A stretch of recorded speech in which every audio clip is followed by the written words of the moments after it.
ओम नमस्ते। जय सिया राम मित्रों, भाइयों बहनों। देखिए, आज मैं एक छोटा सा वीडियो आपके सामने प्रस्तुत करूंगा ताकि आप जो रामायण के ये जो चौपाइयां हैं, ढोल गवार शूद्र पशुनारी सकल तारना के अधिकारी, इसको शॉर्ट में थोड़ा समझ सकें। सनातन धर्म की जो व्यवस्था है उसमें तीन तत्व बहुत गूढ़ मात्रा में समाज को दिया गया। वो तीनों तत्व है ज्ञान, कर्म और भक्ति। तो ज्ञान जब तक नहीं होगा तो कर्म कैसे सही हो, और कर्म सही नहीं होगा तो भक्ति की तरफ कैसे बढ़े, निष्काम कर्म ना हो तो। देखिए, ये तीन शब्द हैं जिस पे विवाद बहुत दिनों से चल रहा है, अभी भी चल रहा है। मैं पीछे देख रहा था व्हाट्सएप पे, फेसबुक पे, अभी भी गलत व्याख्या की जा रही है। बल्कि जो बचाव कर रहे हैं इसका वो भी गलत वर्ड डाल रहे हैं, राड़ी लिख रहे हैं, तारना को लिख रहे हैं कि यह जो है शिक्षा का मतलब होता है। ऐसा है नहीं, वह बिल्कुल सही लिखा है। और परिप्रेक्ष्य क्या मैं समझाता हूं। देखो, मैं तो भवसागर से तर गया, बेड़ा पार कीजिए हमको तार दीजिए, तारा है सारा जमाना, प्रभु हमको भी तारो। मैंने सुना है आपने सबरी को तारा बेड़ी का करके बहाना, मैंने सुना अहिल्या को तारा पत्थर का करके बहाना, मैंने सुना आपने अर्जुन को तारा गीता का करके बहाना। तो मुझे भी तार दीजिए, तारा है सारा जमाना, नाथ हमको भी तारो। अवधी भाषा में तारना का मतलब होता है भूल सुधार करना, क्षमा करना, भवसागर पार कर देना, उसके दोष दूर कर देना, उसके अवगुण को नजरअंदाज कर देना। जैसे मैं बोलूं तो प्रभु जी मेरे अवगुण चित्त न धरो, हे प्रभु जी मेरे दुर्गुण को इतना भाव मत दो, हम तो जड़ प्राणी है, हम तो मूर्ख है, हमारी विवेक मरी हुई है, हम अबोध है, हमारी चेतना क्षुद्र बनी हुई है, नीच स्तर पे है, हम उठी हुई चेतना नहीं है। हमारा जो मन है बिल्कुल ही निचले अवस्था में, बच्चे जैसे। तो उसको कहा गया कि तार दीजिए। तार दीजिए मतलब इसको क्षमा कर दीजिए, इसकी भूलों को नजरअंदाज करें या सुधार दें, दुर्गुण दोष को दूर कर दे। ओके, ये समझ गया। लेकिन इस तारना शब्द का गूगल में जब मीनिंग ढूंढेंगे तो वहां पे लिखा है प्रताड़ना, मारना, पीटना इत्यादि, एफ्लिक्ट करना। यहीं से सारी मुसीबत शुरू होती है। चूंकि गूगल में जिसने भी डाला है उसको पता है नहीं अवधी भाषा में तारना को क्या कहते हैं, हिंदी में क्या कहते हैं, संस्कृत में तारना मतलब क्या होता है। लेकिन उसने उल्टा पुल्टा मीनिंग करके ये मैकाले शिक्षा वाले लोग ऐसा कर देते। अब देखिए, तारना मतलब समझ गए। अब दूसरा शब्द है नारी। नारी मतलब होता है संसारिक चेतना। ध्यान रखिएगा, नारी में विशेष गुण होते हैं, संसारिक गुण होते हैं। संतान को पालन पोषण करना है, बाल बच्चे, घर परिवार, खान पान, सारी व्यवस्था महिलाओं की जिम्मेदारी है। तो नारी जो है, यहाँ पे जो भाव है कहने का, नारी जो है वह दंड का अधिकारी नहीं है। नारी नारी तो क्षमा के अधिकारी है, क्योंकि उसकी जिम्मेदारी बहुत बड़ी है। नारी में जो तत्व होता है वो संसारिक तत्व अधिक होता है, माया तत्व अधिक होता है। नारी में 8 और भी दूसरे गुण बताए गए, साहस, अनृत, चपलता, दाया, भय, अविवेक, अशौच, अदाय। चपलता माया, नारी में माया तत्व अधिक होता है। इसलिए कहा गया कि नारी को दंड नहीं देना, नारी तो भगवान क्षमा के योग्य है, या नारी तो दोष दूर कर देने के योग्य है। अब तीसरा शब्द आ गया शूद्र। देखिए, शूद्र मतलब सीधे सीधे अबोध होता है, अविवेक होता है, जिसकी चेतना सुप्त है, यानी जो अभी बच्चा है। शूद्र मतलब होता है बच्चा। क्षुद्र, वो क्षुद्र का ही अपभ्रंश रूप है, इसको अवधि में शूद्र कहते हैं। यहाँ पे एक्चुअली ये क्षुद्र है, ये अक्षर क्षुद्र, क्षुद्र शब्द का अवधि में शूद्र कहे गए। ये क्षुद्र मतलब होता है निम्न तल की बुद्धि वाले लोग, जिनकी बुद्धि में छोटापन है, गहराई नहीं है, ऊंचाई नहीं है, ज्ञान नहीं है उनमें, बस जो क्षण क्षण पलट मारता हो, जो अपने दिमाग से नहीं सोच सकता हो, बोध नहीं हो, विवेक नहीं हो, ज्ञान नहीं हो, उसमें वो गुण नहीं है। तो क्षुद्र जो है यह किसी का अपमान नहीं है। और जो जातियां बनी है वो तो जातियां थी ही नहीं कभी। भारत में सनातन धर्म कभी कोई देखिए राम के काल में, कृष्ण के काल में, त्रेता द्वापर में कभी कोई जाति होती, टाइटल होता, टाइटल तो है नहीं, केवल नाम लिखे जाते हैं। अभी सोचिए, कुछ नहीं है। भगवान विष्णु के 9 अवतार हैं। और ये तो आप 2-4 चीजें जानते हैं, 2-4 लीलाएं, लाखों लाख लीलाएं हैं। जब आप पुराण पढ़ेंगे, उपनिषद पढ़ेंगे, तो भगवान की एक से बढ़कर एक लीलाएं हैं। और हर लीलाओं में उन्होंने सिर्फ पापी, अधर्मी, अत्याचारी, अन्यायी, असत्य, अज्ञानी को ही दंड दिया है। मृत्यु दंड भी दिया है और भी दूसरा दंड देके सुधारा है। और वो सब अगर आज के हिसाब से देखा जाए तो सब या तो ब्राह्मण थे या क्षत्रिय थे। कोई भी उसमें व्यापारी और शूद्र, जो आज के हिसाब से शूद्र कहते हो, थे ही नहीं। एक बताओ, पूरा भगवान क्या सिर्फ शूद्र को दंड देने के लिए इतनी, मतलब उनके लाखों लीलाओं में से एक जगह वो सिर्फ गलत लिख रहे हैं। तो इसका मतलब समझ रहे हैं ना कैसे मिस इंटरप्रिटेशन, गलत व्याख्या करके कैसे समाज को तोड़ा जाता है, उनको जातियों में विभक्त किया जाता है, बेवकूफ बनाया जाता है। क्योंकि मनुष्य को, नेताओं को बंटवारा पसंद हो। बांटेंगे नहीं तो वोट कैसे लेंगे दोनों से? तो बांटते हैं और दोनों से वोट लेते हैं।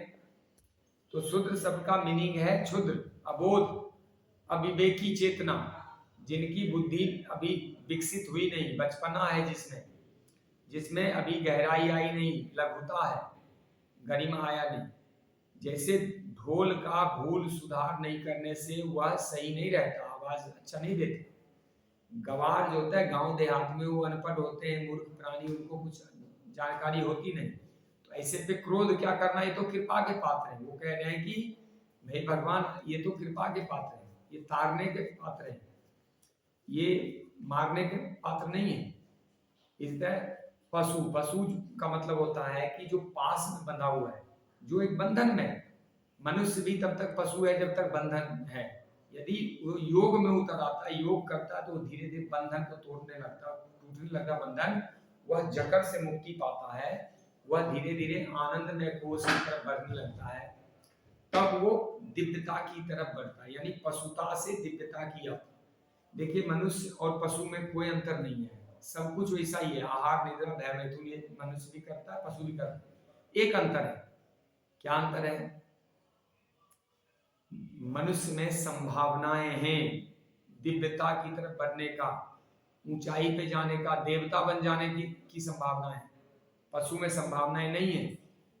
मनुष्य में बोध जग सकता है, विवेक जग सकता है। मनुष्य में योग हो जाए तो कभी भी वह बदल सकता है, पशु नहीं बदल सकता। पशु की एक सीमा निर्धारित है, इससे ऊंचा नहीं उठ सकता, इससे नीचे नहीं जा सकता। इसी प्रकार कहा गया, ढोल, गवार, शूद्र, पशु, नारी, ये सब तारण के अधिकारी, तारण मतलब ये सब कृपा के अधिकारी हैं। आपके इनके भूल सुधार कर देने के अधिकारी हैं। इनके दोष दूर करना, नजरअंदाज गलतियों को, दुर्गुणों को भूल जाने की जरूरत है भगवान। और ये समुद्र कह रहा है कि मैं तो जड़ प्राणी हूँ, मैं प्रकृति से आच्छादित हूँ। स्वयं नारायण मेरे सामने खड़े हैं और मुझे पता ही नहीं है कि ये नारायण है। मैं तो पहचान न पाया भगवान, मेरे से भूल हो गई, गलती। तूने कहा है कि क्षमा हूँ नाथ सब अवगुण मेरे सब अवगुण को क्षमा कर दीजिए। तो जरा विचार करें क्या। इसी तरह जो विप्र, एक जगह आया है, पूजा ही विप्र सकल गुण हीना। विप्र मत होता है भक्त। यदि भक्त हृदय है तो चाहे गुण हो ना हो, वो पूजनीय है। और क्षुद्र आदमी कितना भी बुद्धि विवेक वाला है, कितना भी तेज तर्रार है, उसमें छल कपट होता है, उसमें स्वार्थ, लालच, काम, क्रोध, मद, लोभ, मोह, ईर्ष्या, द्वेष, अहंकार होता है। ऐसे स्वार्थी, लालची, संसारिक, अहंकारी विशेष आदमी को कभी पूजना नहीं चाहिए, चाहे वो कितने बड़े पद पे चला गया। तो बताइए इसमें क्या बुरा है? तो कितना प्यारा चौपाई है, कितनी ज्ञान है इसमें। भगवान ने कभी किसी शूद्र को नहीं मारा, बल्कि कील, करोध, भीलनी, सबरी, केवट, निषाद, गुह, कितनी जातियां थी जंगल में, सबको जोड़ के इकट्ठा करके इनकी सेना बना के, संगठन बना के, और इनको साथ लेके लंका का युद्ध जीता और जितवाया और सबकी मान मर्यादा करी। भगवान हो गए जो अद्वैत हैं, वो साफ कहते हैं कि सबरी मैं एक ही चीज मानता हूं, हमसे संसारिक जीवों का सिर्फ प्रेम का, भक्ति का नाता है। भक्ति जो होती प्रेम की पराकाष्ठा होती, तो मानव एक भक्ति का नाता। भगवान कहते हैं मेरा जीव के साथ एक ही नाता है, भक्ति का नाता। प्रबल प्रेम के पाले पड़ के प्रभु का मान बदलते देखा, अपना मान भले टल जाए भक्त का मान न टलते देखा। वो प्रेम के पाले पड़ के भगवान कुछ भी कर देते हैं, भूल जाते हैं। भगवान के पास जब देह तत्व तो नहीं होता तो क्या शूद्र क्या क्षत्रिय। अब सुनिए, जिनका मन ब्रह्ममय हो जाता है, ऊंची चेतना हो जाती है, योग साधना करने से, आध्यात्म का सेवन करने से, भक्ति करने से, ज्ञान में रहने से, ऊंचे कर्म करने से, निष्काम कर्म करने से, वह धीरे धीरे ब्रह्ममणि हो जाते हैं। जिनका मन ब्रह्ममय हो गया, सिया राम ने सब जग जानी। अभी मैंने कहा था अहम तत्वमसि शिवोहम शिवोहम शिवोहम अहम प्रज्ञानम ब्रह्म इदम सर्विदम खलविदम ब्रह्म। वो स्वयं ब्रह्म में हो जाता है। मनुष्य में जब पांचों कोष खुल जाते हैं योग साधना के माध्यम से, धर्म के माध्यम, आध्यात्म के माध्यम से, जो अन्नमय कोष है, प्राणमय कोष है, मनोमय कोष है, विज्ञानमय कोष है, आनंदमय कोष है। जब आनंदमय कोष पहुंचता है तब वो ब्रह्ममणि हो जाता है। फिर उसी को कहा गया अहम तत्वमसि, अहम ब्रह्मास्मि शिवोहम शिवोहम शिवोहम प्रज्ञानम ब्रह्म खलविदम ब्रह्म। और उर्दू में कहा अनहलक अनहलक अनहलक। तो जब वो स्टेज आता है उसको कहा जाता है ब्रह्ममणि। अब ऐसा नहीं कि ब्राह्मण के शरीर से उत्पन्न हुआ कोई बालक ब्राह्मण होगा, नहीं होगा। ब्राह्मण योग्यता है। भगवान ने 4 वर्ण पैदा किए, किसी को मस्तिष्क प्रधान जन्म दिया, किसी को शक्ति प्रधान बनाया, किसी को मैनेजमेंट यानी लेन देन करना, उसका मूल्य निर्धारण करना, वस्तु का खरीद बिक्री क्रय विक्रय करना, ऐसा गुण दिया। और अधिकतर लोगों में सेवा के गुण दिए। वो लीड नहीं कर सकते सब में। तो दुनिया में 95% लोग जो होते हैं ना, वो होते हैं सेवक, वह लीड नहीं कर सकते, उनकी चेतना कम होती है। और जो 2% लोग होते हैं, 2-2.5% लोग होते हैं, वो अधिक मैनेजमेंट बिजनेस व्यापार दिमाग के होते हैं। इसी प्रकार 1.5% लोग तक ऐसा मान लो जो क्षत्रिय होते हैं, उनमें शारीरिक बल ज्यादा होता है। और 1% लोगों का बुद्धि प्रधान होते हैं, वह अधिक बुद्धि से, विवेक बोध से ज्यादा और सजग होते हैं। ये प्रकृति का नियम। भगवान खुद कहते हैं मेरे मस्तिष्क से ब्राह्मण उत्पन्न हुआ है, क्षत्रिय मेरे भुजाओं से उत्पन्न हुआ है, और नाभि से वैश्य आया है, और मेरे निचले पैरों के भाग से शूद्र आया। अब चूंकि शूद्र शब्द क्यों कहा उन्होंने, इसलिए कहा कि चूंकि जो सुनने वाला है वो भी उसी तल पे खड़ा है, शूद्र के तल पे, छोटी चेतना। जो सुन रहा है वो संसारिक है, जो सुन रहा है वो अर्जुन है, जो सुन रहा है वो कोई विकसित चेतना का नहीं व्यक्ति। तो इसीलिए ये जो बातें हैं इसको समझने की जरूरत है। भगवान ने कभी अवतार लेके कभी किसी को सताया नहीं। तो कौन सु उनके लिए क्या, उनके सब बच्चे हैं, चारों बराबर है उनके लिए। भगवान ही कहते हैं मेरे पास 4 प्रकार के भक्त आते हैं, आर्थ अर्थार्थी ज्ञानी और जिज्ञासु ज्ञानी। दुखी लोग आते हैं जो केवल दुख दूर करने के समय ही आते हैं, बार बार नहीं आते। जो अर्थार्थी होते हैं धन प्राप्त करने के लिए आते हैं, जो धन पाली उसकी सुरक्षा के लिए आते हैं। तीसरा जिज्ञासु, मुझे टेस्ट करने आते हैं, सही भगवान है या इसे बेवकूफ बना रहा है। और एक और होते हैं जो ज्ञानी होते हैं, वास्तव में वही भक्त हैं जो ज्ञानी होते हैं, लेकिन ये मेरे सब प्रिय, अप्रिय कोई नहीं, ज्ञानी मुझे अधिक प्रिय है, ऐसा कहते हो खुद कह रहे हैं। मुझे लगता है ये तारना शब्द का मीनिंग आप समझ गए होंगे। आप नारी शब्द का, शूद्र शब्द का मीनिंग समझ गए, विप्र का मतलब भी समझ गए। देखिए ब्राह्मण में कई जातियां हैं। जातियां मतलब जाति तो संसार में हम बनाए हुए हैं ना, जाति उपजाति। ब्राह्मणों में क्या है कि पुजारी अलग है, पंडित अलग है, ज्ञानी अलग है, ज्योतिषी अलग है, वो जो आचार्य अलग है, जो विप्र अलग है, या फिर जो वेद पाठी अलग है, प्रवचन करने वाले कथावाचक अलग होते हैं, और जो संत कोटि हो गए, ऋषि हो गए, मुनि हो गए, और भी उनमें से जो है वो आध्यात्मिक योगी हो गए, साधक हो गए, कुछ आचार्य चलाते, कुछ यज्ञ करवाते, कुछ मरने के बाद उसका अंत्येष्टि करवाते हैं, सैकड़ों प्रजातियां हैं। उसमें ऐसा ना मानो कि ब्राह्मण बोल दिया तो ऊंचा हो गया, कोई ऊंचा नीचा तो है ही नहीं ना। अब मेरा पैर नीचा थोड़े है, पैर की जरूरत तो सब जगह पड़ती है। देह के रूप में समझ लो तो पैर और नाभि और भुजाएं और मस्तिष्क, इसमें कौन कम महत्वपूर्ण है, कौन अधिक महत्वपूर्ण है? पैर में दर्द नहीं होता है, किसी छूते, चरण ही छूते, माता छूते नहीं। तो ब्राह्मण की तो सबसे अधिक जिम्मेदारी, ब्राह्मणों को अध्ययन की जिम्मेदारी दिया, भिक्षा मांग के खाने की जिम्मेदारी दी, उनको पढ़ने लिखने, समाज को शिक्षित करने की जिम्मेदारी है सब। और मैं आपको और बताऊं, ब्राह्मणों ने जाति नहीं बनाई, संसारिक जातियां बनाई है अंग्रेजों ने, मुसलमानों ने, या फिर जो फूट डालो राज करो की नीति अपनाई।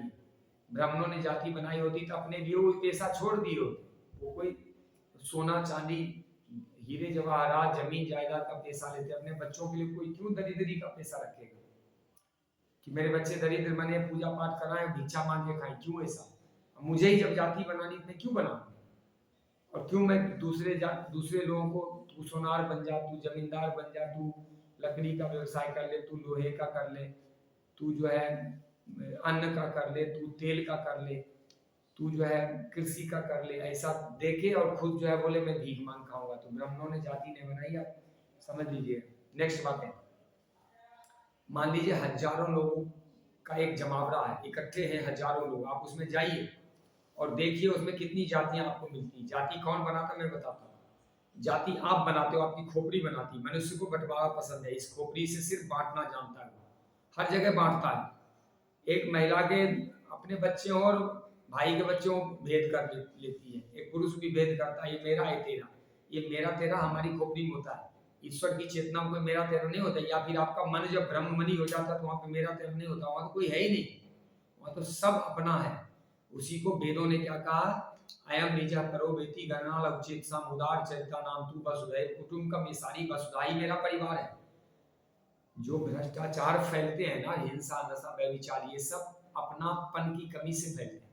यदि मैंने अपना मान लिया तो उसके खिलाफ मैं भ्रष्टाचार थोड़ी करूंगा, रिश्वत थोड़ी करूंगा। तो अपनापन जब बढ़ता है तो आदमी ब्रह्ममणि हो जाता, सारा जगत उसको अपने जैसा दिखाई देने लगता है, उसको अपना जैसा ही सुख और दुख मालूम होता है दूसरे का भी। तो जब आप किसी पार्टी फंक्शन, किसी बड़े आयोजन में जाइएगा तो उसमें आप देखिएगा, स्त्रियों ने एक जाति बना रखी, बच्चों ने एक जाति बना रखी है, नेताओं ने एक, व्यापारियों ने एक, सरकारी कर्मचारी ने एक जो है पढ़े लिखों ने एक, डॉक्टर ने एक, या फिर इंजीनियरों ने एक, वहां सब जातियां मिलेगी आपको, ठीक है। और जाति पूरी दुनिया में कोई ऐसी जगह मुझे बताओ कहाँ जाति नहीं है। आप होटल में जाते हो, वहां 5,000 से नीचे वाले घुस नहीं सकते, वो जाति नहीं है क्या? कहीं पे आपको फला ड्रेस पहन के जाना है, वो जातिवाद नहीं है? कई जगह पे आपको अलाउ ही नहीं है धोती कुर्ता पहन के। कहीं पे आप देखो मस्जिद में नहीं घुस सकते, वो जातिवाद नहीं है क्या? आप चर्च में नहीं घुस सकते, मस्जिद में तो घुसने से पहले आपको मुसलमान बनना पड़ता है तब घुस सकते हैं, ये तक अलाउ है। तो ये जातिवाद नहीं है क्या? मस्जिद के सामने से नहीं गुजर सकते, ये जातिवाद नहीं है? तो जातिवाद कहाँ नहीं है? इंग्लैंड में नहीं है क्या जातिवाद? बांटना ही बांटना है हर जगह, बांटवारा जहाँ है वही जातिवाद है। चाहे आपके दिल में बंटवारा हो, घर में हो, चाहे धर्म में हो, मजहब में हो। देखिए एक पाकिस्तान में मैंने देखा है कि वो पसमानदा है, वो कन्वर्टेड है, वो सिया है, वो बरेलवी है, वो पठान है, वो सैयद है, कुरैशी है, अरशद है, खान है, फला है, ढिंगरा है, वो पसमानदा है। ये कौन बंटवारा कर रहे हैं? हिंदुओं में बोला वो धोबी है, नाई है, तेली है, तमोली है, फला है, कौन बंटवारा कर रहे हैं? क्या भगवान आगे बांटने आते हैं? हजारों 5,000 से अधिक जातियां बना दी हमारे संविधान ने। अब समझ में आ रहा है कौन बंटवारा कर रहा है? बंटवारा मनुष्य की खोपड़ी कर रही है, नेतागिरी कर रही है, जिसको शासन करना है, बिना मेहनत के पैसे लूटने हैं, भ्रष्टाचार करना है, बेईमानी करनी है, सत्ता चाहिए जिसको, वो कर रहा है बंटवारा। भगवान नारायण बंटवारा करते हैं क्या? कोई ईश्वरीय चेतना बंटवारा करती? संत कभी भेद करता है क्या? राम अतर्क बुद्धि मनवानी, वो तो बुद्धि में के भी तर्क में नहीं आते, वो तो अभेद्य हैं, वो तो आनंद के सागर हैं। भर लो जिसकी जितनी गागर, अपनी गागर भर सकते हो। कभी भी ईश्वरीय चेतना में, ब्रह्म के चेतना में भेद नहीं होता। भेद होता है निचले तल पे। बच्चा मेरा तेरा करता है, जब वही बड़े हो जाता है, बच्चा बड़ा हो जाता है, फिर उसको मेरा तेरा नहीं दिखता है, सब अपना दिखता है। जब समझदार हो जाता है, छोटे छोटे बच्चों को पकड़ लो, देखो क्या कहते हैं, ये मेरा है, तेरा है, मेरा। यही है भेद, यही है जातिवाद। जातिवाद मतलब उसने बांट लिया, चीजों को अलग अलग कर दिया। संसार तो पूरी तरह द्वैत ही है, हर जगह दो मिलेंगे, जाति तो है। तो मेरे कहने की मतलब है कि जातिवाद कहीं भी न त्रेता द्वापर में थी, राम कृष्ण के काल में न कभी। ये तो अभी हुई है, या चलो अभी 500 1000 2000 वर्ष पहले हुई है। तो बांटा किसने? लोगों ने तो बांटा है। पहले तो पेशा आधारित उनका एक व्यवसाय आधारित, जैसे ब्राह्मणों में कईयों ने सिर्फ पुजारी का व्यवसाय ले लिया, कईयों से वेद पाठी का ले लिया। मैं तो त्रिवेदी हूँ, चार वेदी हूँ, दुवेदी हूँ। मैं तो पाठक हूँ, मैं पढ़ने वाला हूँ। मैं तो चतुर्वेदी हूँ, चारों वेद पढ़ता हूँ। मैं तो मिश्रा हूँ, मिक्सचर हूँ, सब कुछ करता हूँ। पूजा भी करा लेता हूँ और वेद भी पढ़ लेता हूँ, यज्ञ भी करा देता हूँ और शादी विवाह भी करा देता हूँ। समझ रहे हो आप? इसी तरह छोटे जातियों में देखिए, वहां भी ना, आप किसी भी जिसको छोटे जाति आप कहते हो या बड़े जाति कहते हो, बड़े जाति, आप क्षत्रियों में देखो, बोले तो कान कुब्ज है, ये तो बाल बाल है, तो ये है। यादवों में देख लो, बोला तो फला यादव है, छोटा वाला है, मैं तो बड़ा ऊंचा वाला यादव हूँ। आप उसमें देख लो, तेली में, नाई में, धोबी में, बोला मैं तो ऊपर वाला धोबी हूँ, तो नीचे वाला धोबी है। ये कौन बांट रहा है? बंटवारा हर जगह है। बंटवारा कहीं शास्त्र नहीं करते, शास्त्र अध्यात्म बताते हैं। अध्यात्म के बिना जीवन नहीं चलता। अध्यात्म हमेशा ऊंचाई उठाता मनुष्य को। मनुष्य तो जो अबोधपन है, जो बालकपन है, उसको युवा बनाता है, उसको प्रौढ़ बनाता है, उसको ज्ञानी बनाता है। ये कंकर से शंकर की यात्रा होती है, यहाँ बामन से विराट की यात्रा होती है, नीचता से उच्चता की यात्रा होती है, क्षुद्रता से दिव्यता की यात्रा होती है। यहाँ पे लौकिक से अलौकिक की यात्रा होती है। यहाँ पे संसार से संन्यास की यात्रा होती है। यहाँ धन से ध्यान की यात्रा होती है। आध्यात्म में कभी बंटवारा होता है क्या? विचार कीजिएगा इस वीडियो पे। और कोई डाउट है तो फिर से और चीजों को समझने के लिए जरूर ईमेल लिखें, फोन करें या मैसेज करें। जय श्री राम, धन्यवाद, ओम।